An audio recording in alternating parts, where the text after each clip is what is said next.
We are pioneering an approach called data psychology, which is basically blending data science and behavioral science so that we can really understand not only what and why, but also so what. So we basically can understand the inner drivers that help our clients create customer experiences that really work with human psychology rather than against it. How do you explain to your clients how that all comes together? And what is it about your background that enables you to do that? We really do need interdisciplinary approach when we are looking at customers. When we talk to our clients, which are companies like retailers, telcos, or other industries, we don't really talk a lot about this combination. We talk about the goal, the end goal, which is the insight, and what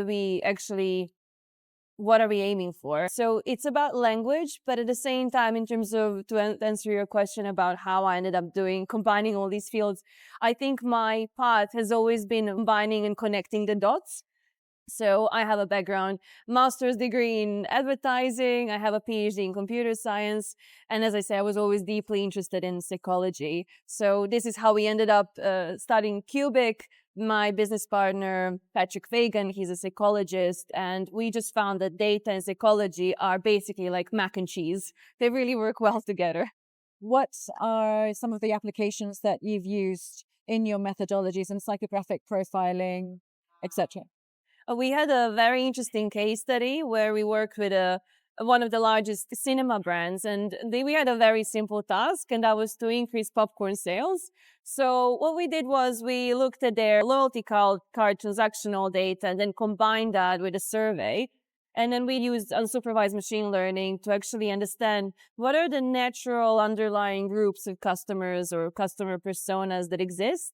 Once we look at these three groups that existed, one of them was their ideal customers. So we sort of let them be because they're already loyal and they're already happy with the brand. One of them was not that profitable. And then the final one, there was a huge potential. On the famous matrix, they would basically be a star, but our client was not tapping into that market.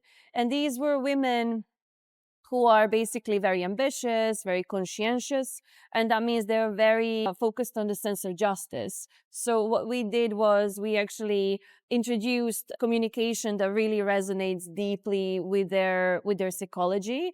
And we said to our client that one of the things that we can recommend, because they're very conscientious, is to use minimal images. Right. Fairly organized people really like pastel colors, minimal images, short informational messaging, and most importantly, we recommended free gifts because they have a very strong sense of justice.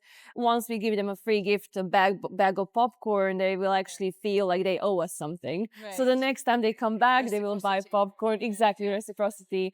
And we actually increased sales by 23% month over month, which was incredible. What we do is we're pretty much relying on what already exists and then sort of evolving it. So traditionally, we look at psychographics and additional segmentations like RFM. But what we really want to do is to introduce digital footprints as well. So we are basically saying that there is a lot of things that we can learn about our customers by extracting psychology from data, even if it's text data like Google reviews or any sort of posts that are left in a non-laboratory setting.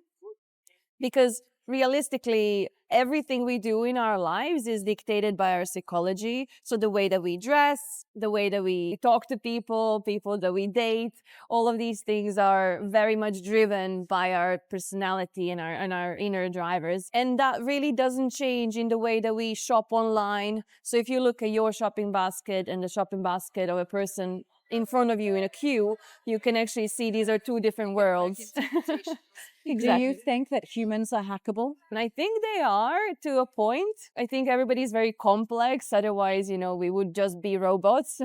But at the same time, yeah, I think we do really rely on our emotions a lot more and our subconscious a lot more than we actually even understand. I mean, this is really marketing's bread and butter. But in today's world where misinformation, where there are so many data hacks, where cybersecurity is an issue, where fake news, all of this, how do you make sure that what you're doing is transparent and ethical for customers, the end user, and how do you advise your brands around that? There was a research about what is considered to be the creepiest job in the world, and like taking into account every single job that exists out there, including data scientists and CEOs, and the result was it was actually being a clown, because with clowns you don't really know what's next, what is coming. So they could throw water in your face or jump at you. And that I'm making that parallel with companies. They really cannot be unpredictable, and they should never be a clown.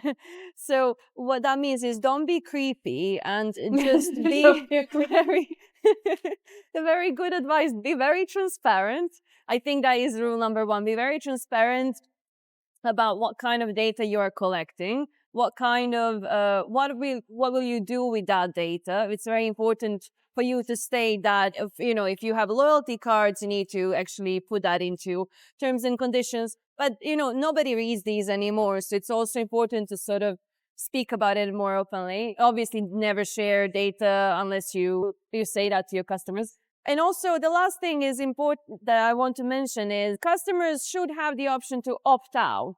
So we are talking about pressing secret buttons in people's minds, but at the same time, I am a strong believer that customers should just be able to check out of this conversation. I don't want to be contacted by you. Yeah. And, all of that needs to be in place.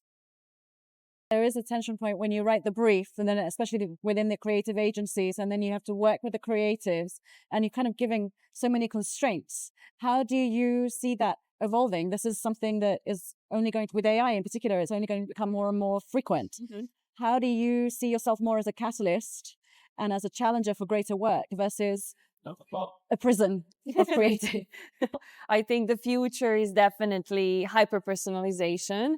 Data should never be a trap. It should always be the basis for decision making. And I think it's always, regardless of the advances in AI, I think it's very important to have the human in the loop, because ultimately nothing can replace human creativity. So having AI there is very, very useful, unless you rely too much on it and we all end up sounding the same.